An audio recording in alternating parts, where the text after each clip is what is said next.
आपकी लाड़ी के मन के अंदर क्या मटेरियल चल रहा है, आपकी पड़ोसी का मानसिक कैसा है।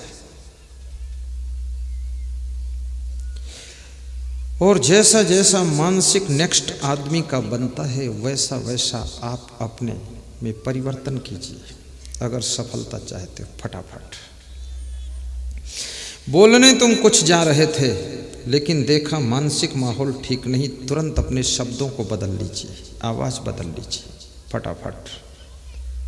अर्थ कुछ और निकलता तुम्हारे बोलने का, अब नया अर्थ निकालिए जाकर के।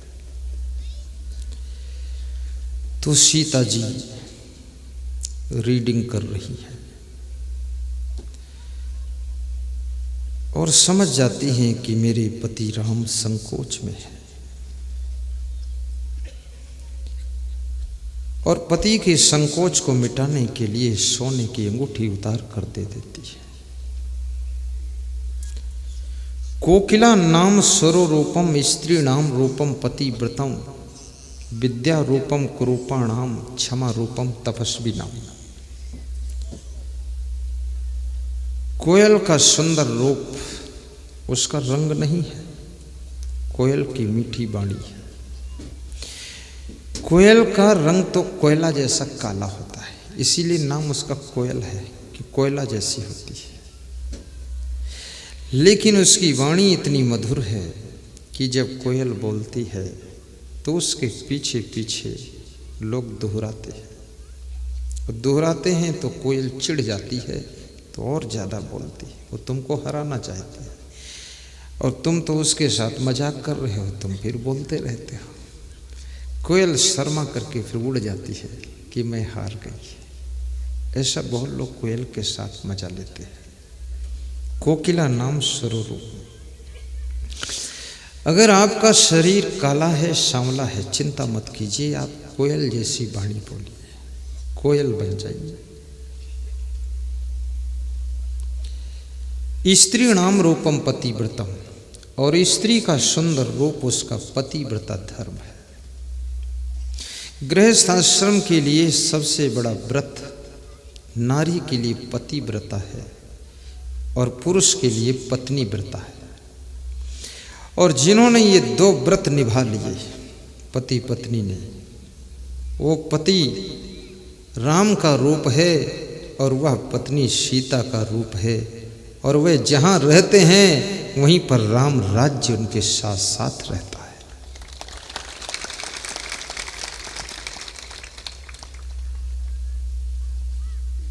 विद्या रूपम कुरूपाणाम,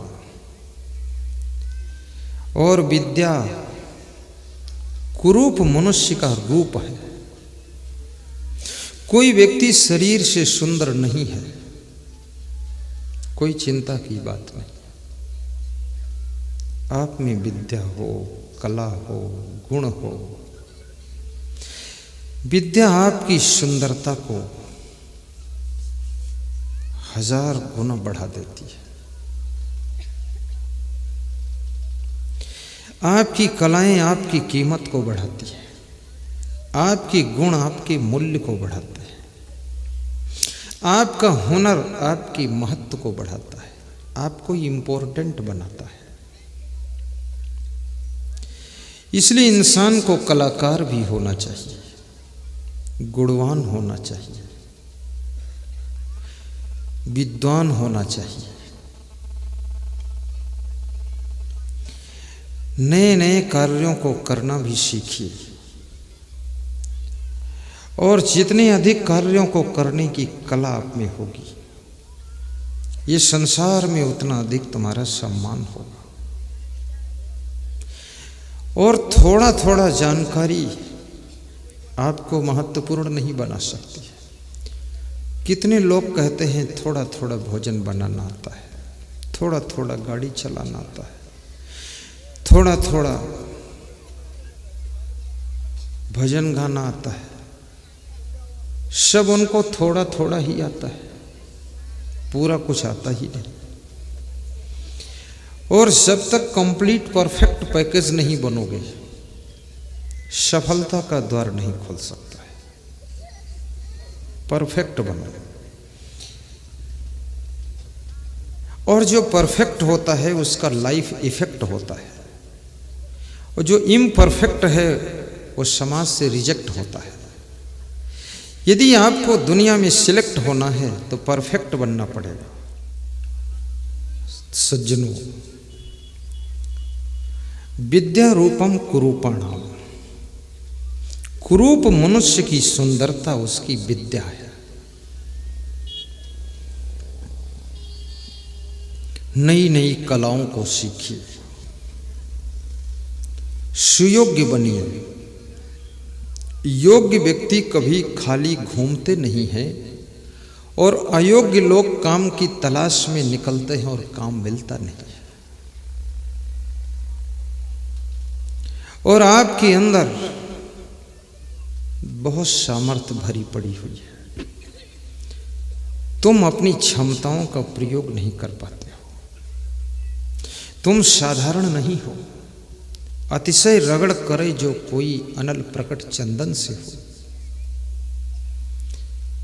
करत करत अभ्यास यही जड़मत होत सुजान, रसरी आवत जात ही सिल पर बनत निशान। अभ्यास कीजिए। तुम्हारे संकल्पों में भी बहुत शक्ति है। जब तुम किसी कार्य को करने के लिए संकल्प लेते हो, तुम्हारी सोई हुई ऊर्जा भी जागृत होती है। जब तुम किसी लक्ष्य को पाने के लिए प्रण ले लेते हो, प्रतिज्ञा करते हो, तुम्हारी स्टॉक में पड़ी हुई शक्तियां भी जागृत होकर तुम्हारी मदद करती है। और जब तुम्हारा संकल्प ही ढीला ढाला है, तुम्हारी प्रतिज्ञा ही कमजोर है, कहते हो कि हम कोशिश कर रहे हैं, तो समझ लो काम होने वाला नहीं है। दृढ़ता के साथ जुटो। और भौतिक उन्नति हो या आध्यात्मिक उन्नति, ये दोनों उन्नति एक दूसरे की पूरक है। भौतिक उन्नति का अर्थ है कि धनवान बनो, अच्छा मकान बनाओ, अच्छी गाड़ी लाओ, अच्छा वैभव आपका हो। जब आपके पास में कुछ होगा तभी तो दान पुण्य सेवा कुछ कर सको। और आध्यात्मिक उन्नति का अर्थ है कि सत्संग में जुड़ो, प्रवचन सुनो। कितने लोग किराए से पंडितों को रख देते हैं मंदिर में कि मेरे नाम से पूजा पाठ कर देना। ये किराए का काम नहीं है, ये काम आपको खुद करना पड़ेगा। और कोई जरूरी नहीं कि आप मंदिर में बैठकर पूजा करो। चलत फिरत खावत पियत, जहां जहां डोलो सोई पई कर्मा, जो कुछ करो सो पूजा। सोई जाओ तो करो दंडवत, भाव मिटाओ दूजा। आंख न मूंदो, कान न रूंधो, काया कष्ट न धारो। खुले नयन हंस हंस पहचानो, सुंदर रूप निहारो। जहां जहां चल करके जाओ, तुम्हारा हर कदम परिक्रमा का कदम होना चाहिए। गोवर्धन की परिक्रमा करने तुम जाते हो, अयोध्या में 15 किलोमीटर की परिक्रमा करते हो, उज्जैन में क्षिप्रा माँ के आसपास परिक्रमा करते हो। लेकिन कबीर कहते हैं कि तुम घर से खेत में जाओ, वो खेत तक की जो यात्रा है वो भी परिक्रमा का फल दे सकती है। यदि तुम्हारा मन पवित्र है तो परिक्रमा से कम नहीं होगा। लेकिन खेत में जाकर के तुम दूसरे की मेड़ खोद रहे हो, दूसरे का चना उखाड़ कर अपने में रख लेते हो, तो जो उज्जैन में परिक्रमा करते हो ना, वो भी निष्फल हो जाएगी। क्योंकि भगवान इतना बुद्धू नहीं, वो सब समझता कि तुम चना उखाड़े हो। इसलिए भगवान ऐसा नहीं कि केवल मंदिर में रहता है, भगवान तो तुम्हारे अंदर में भी रहता है।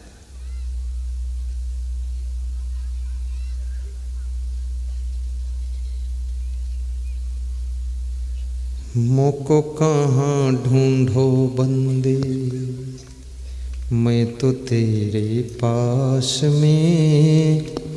ना मंदिर में ना मस्जिद में ना काबा कैलाश में, मोको कहाँ ढूंढो बंदे मैं तो तेरे पास में। मोको कहाँ ढूंढो बंदे मैं तो तेरे पास में। खोजी होई तुरत मिल जाऊं एक पल की तलाश में। कहे कबीर सुनो हो संतो सब सांसों की सांस में। मोको कहाँ ढूंढो बंदे मैं तो तेरे पास में। मोको कहाँ ढूंढो बंदे मैं तो तेरे पास में।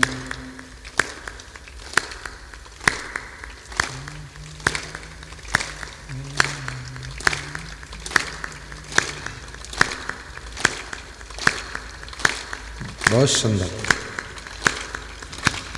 मोको कहाँ ढूंढो बंदे मैं तो तेरे पास में। मोको कहाँ ढूंढो बंदे मैं तो तेरे पास में। कहीं कबीर सुनो हो संतो, कहीं कबीर सुनो हो संतो सब सांसों की सांस में। मोको कहाँ ढूंढो बंदे मैं तो तेरे पास में। मोको कहाँ ढूंढो बंदे मैं तो तेरे पास में। बस आप ताली अच्छी बजाते हैं। मैं नेपाल बॉर्डर तरफ का हूँ, लेकिन इधर भी सबके साथ मैच कर गया, सिटिंग बैठ गई। दूसरे प्रदेश में मैच होना ही कठिन है। कितने पति पत्नी एक ही जिले के हैं, एक ही गांव के हैं, अब 20 साल हो गए शादी हुई, अभी तक उनमें मैच ही नहीं हुआ। और मैं इतनी दूर का हूँ, आपके साथ मैच कर गया। ऐसे आपस में मैच करना सीखो। तो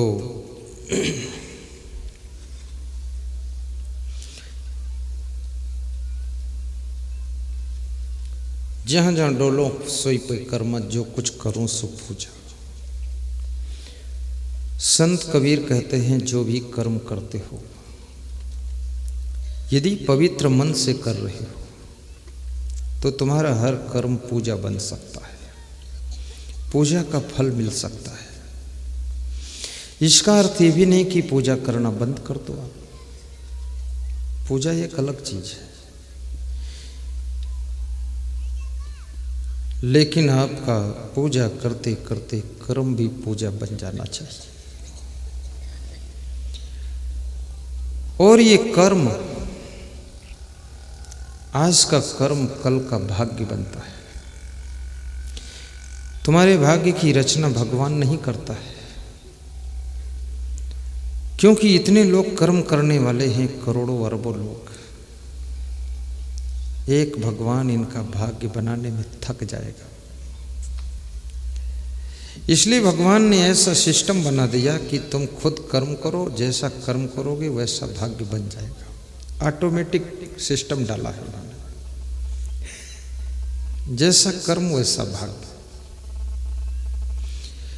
और कर्म करने में तुम स्वतंत्र हो, लेकिन कर्म कर चुकने के बाद उस कर्म का फल भोगने में परतंत्र हो। कर्मणेष्वाधिकारस्ते मा फलेषु कदाचन, स्वयं कर्म करोत्यात्मा स्वयं तत्फल मश्नुते, स्वयं भ्रमन्ते संसारे स्वयं तस्माद् विमुच्यते। भोक्तारो विप्रम उच्यन्ते कर्ता दोषेण लिप्यते, एकः पापानि कुरुते फलं भोगते महाजना। जीव कर्म आपे करे फलहु भोगत आप भ्रम संसार में मुक्त लहत है आप।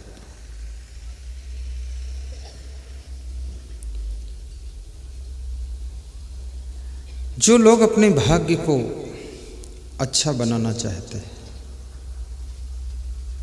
तो वे अपने कर्म पर ध्यान केंद्रित करें,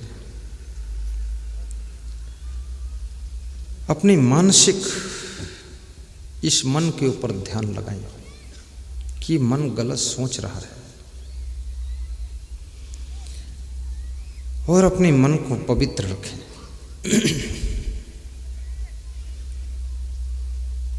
विद्या रूपम कुरूपाणाम क्षमा रूपम तपस्विनाम। और जो तपस्वी होते हैं, मनोहर साहिब इनके लिए ताली बजा दो महात्मा।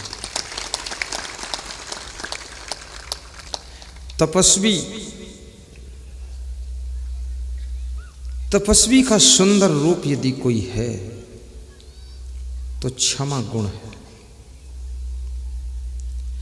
तपस्वी जब किसी को क्षमा करता है तब उसकी शोभा बढ़ती है, और तपस्वी यदि क्षमा मांगता है तो शोभा 2 गुना ज्यादा और बढ़ जाती है। और इस दुनिया के अंदर क्षमा मांगना बहुत कठिन है। गलती करना सरल है, गलती लोग खूब करते, क्षमा बिल्कुल नहीं मांगते। क्षमा मांगना तो छोड़ो, जिनके साथ में गलती करते हैं वह लोग उल्टे क्षमा मांगते कि भैया माफ कर दो। गलती भी किया है और उनसे लोग माफी भी मांग रहे हैं। इतना गुंडागर्द लोग हैं, बहुत अटपटे लोग हैं। और जो अपनी गलती की क्षमा हंसते हंसते मांग ले तो समझो कि उसने अपने अहंकार के ऊपर विजय प्राप्त किया है। जब तक तुम अहंकार को जीत न सकोगे तब तक क्षमा मांग न सकोगे, क्योंकि जब क्षमा मांगने के लिए चलते हो तुम्हारे भीतर बैठा हुआ अहंकार तुमको रोकता है, और वह अहंकार कहता है क्षमा मत मांगो। ऐसी गलती तो सब लोग करते हैं, लेकिन याद रखना सब लोगों के बराबर तुम रहना चाहते हो क्या? तुमको तो बहुत आगे जाना है। अपनी छोटी सी गलती का भी सुधार कीजिए। गलतियां इंसान को कमजोर करती है, गलतियां मनुष्य को आगे बढ़ने से ब्रेक लगाती है, और इन गलतियों को दोहराने की यदि आदत पड़ गई तो आपकी जिंदगी गलतियों में ही निकल जाएगी। और समय थोड़ा है, शास्त्र अनंत है।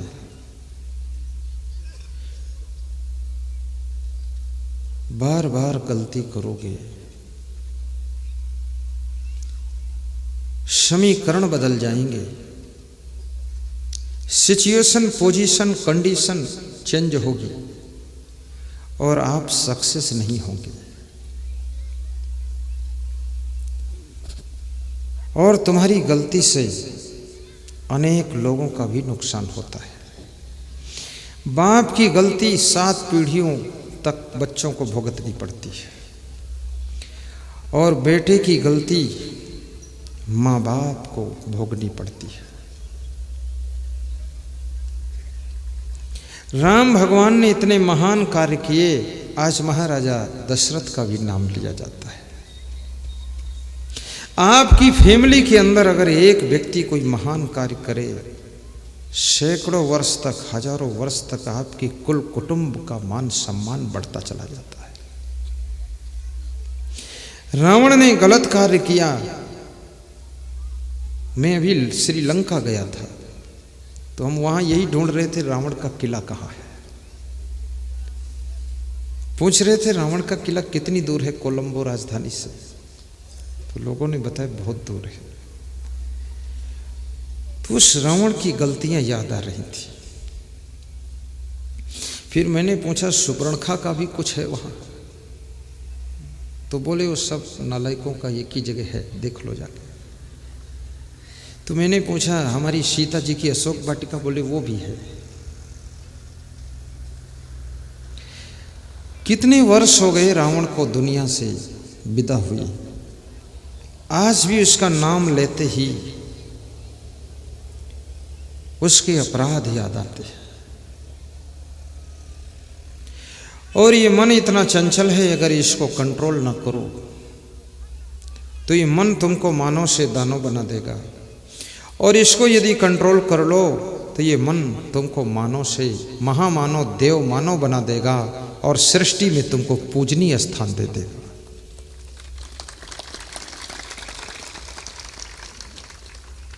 मन को संभालने का अभ्यास कीजिए। ई मन चंचल, ई मन चोर, ई मन शुद्ध ठगहार।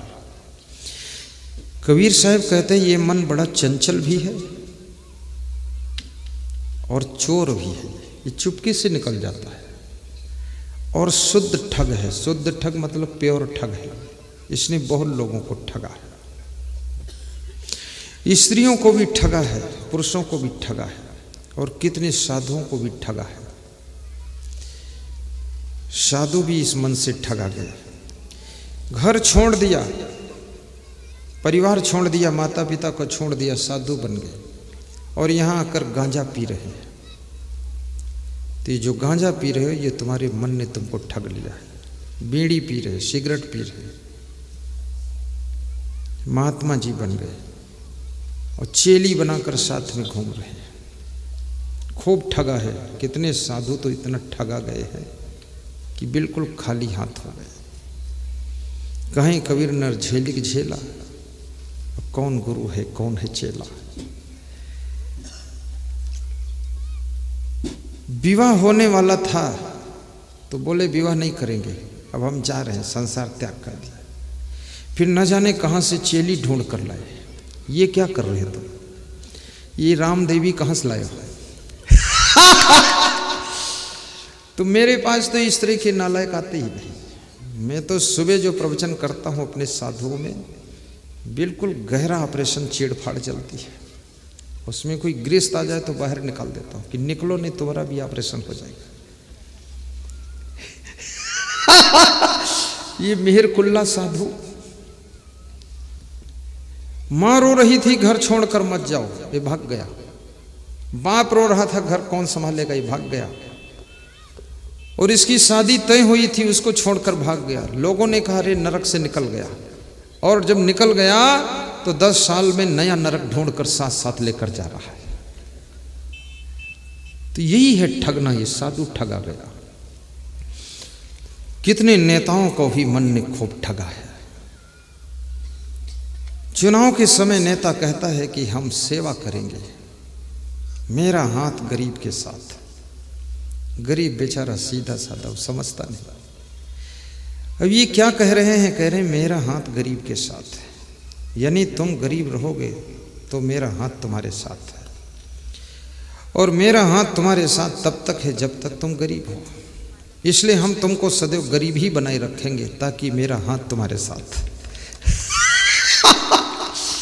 वो गरीब बेचारा झंडा लेकर उनके पीछे घूम रहा है, ये जानता नहीं ये हमको गरीब ही रखेगा सदैव, तभी तो इसका हाथ हमारे साथ है। फिर कभी कभी ये लिखते हैं कि गरीबों का मसीहा। काहे का मसीहा? अगर गरीब को मसीहा हो तो अमीरों के क्या हो तुम? इस गरीब को यदि अमीर बना दोगे तो जो अमीर बन चुके हैं उनके लिए अभी क्या कर रहे हो तुम? अमीरों को संरक्षण दीजिए, अमीरों को सुरक्षा दीजिए। और कहते हैं मैं सेवा के लिए आया हूं, और जीत कर जब मिनिस्टर हो गए तो पूरी सड़क खा गए, पुलिया खा गए, पंचायत घर खा गए। दाल चावल सब्जी रोटी बाटी हजम नहीं होता है, पूरी सड़क हजम करते हैं। और डॉक्टर के पास जाते हैं कि डॉक्टर साहब कोई दवा दो, भोजन हजम हो जाए। तो डॉक्टर मुस्कुराता है कि आपका हाजमा तो इतना दुरुस्त है, 100 किलोमीटर की रोड हजम हो गई, ये दाल चावल नहीं हजम होता। भूल गए कि सेवा का संकल्प लेकर हम राजनीति में आए थे, और सेवा का संकल्प लेकर यदि राजनीति में काम करो,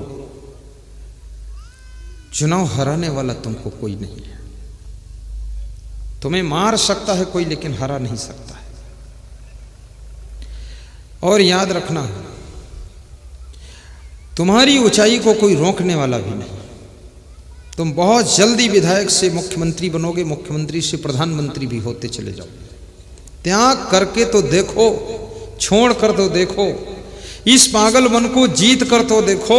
इसके अंदर जो लोभ घुसा हुआ है तुमको ठग रहा है, इस ठग से सावधान तो हो जाओ। कबीर कहते इस मन रूपी ठग को जो ठग लेता है वही दुनिया में कहीं ठगाता नहीं है और आगे बढ़ता चला जाता है।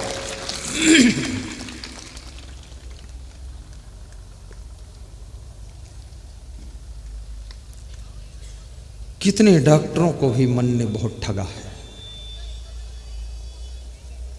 डॉक्टर दूसरे भगवान को कहा जाता है, दूसरा भगवान डॉक्टर है। दुख दर्द तकलीफ से तुमको मुक्त करता है।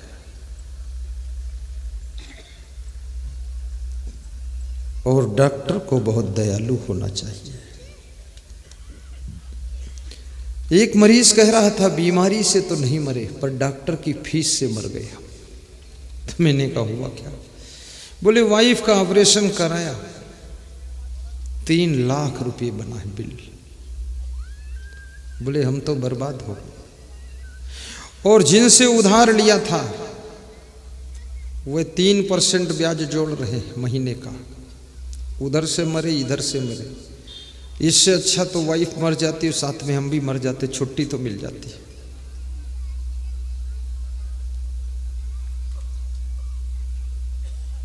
इस भगवान की सृष्टि में इस इंसान की सेवा करके तो देखो। पैसा ही सब कुछ नहीं है। कितने लोग पैसे के लिए तो भगवान को भी चोरी करके मंदिर से बेच लेते हैं। कितने मंदिरों में भगवान चोरी में गए। एक वे लोग हैं जो भगवान की मूर्ति खरीदने के लिए दान देते हैं, भगवान का छत्र लगाने के लिए दान देते हैं, सोना चांदी। दूसरे वे लोग कितने गिरे गुजरे हैं जो मंदिर से छत्र चुरा कर ले जाते हैं और भगवान को भी चुरा कर ले जाकर बेच देते हैं। धिक्कार है उन लोगों को। दान न दे सको तो कोई पाप नहीं है, लेकिन किसी ने दान दिया है उसको चोरी करके दारू पीना उड़ा देना ये महापाप है। ऐसे लोगों के लिए स्पेशल नरक का निर्माण होता है।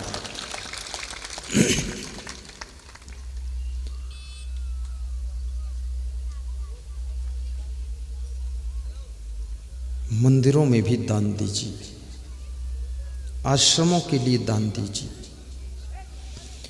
गरीबों की सेवा के लिए भी दान दीजिए, कन्यादान कीजिए,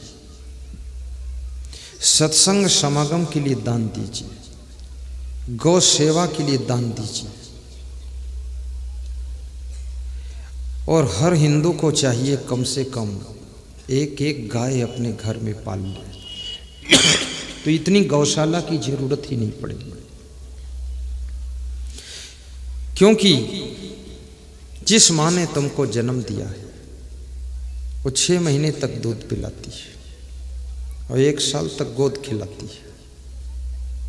उसको तुम कहते हो मेरी माँ और उसकी तुम सेवा करते हो जिंदगी भर। लेकिन गाय एक ऐसी माँ है जो तुमको जिंदगी भर दूध पिलाती है, तुमको भी पिलाती, तुम्हारे बेटे बहुओं को भी पिलाती है और चाय भी पिलाती है और उसका मावा बना करके बर्फी रबड़ी भी खाते हो। उस गाय माता की सेवा करने में इतना आनाकानी क्यों? एक एक गौ माता को हिस्से में ले लीजिए तो हमारी कोई गौ माता भटकेगी।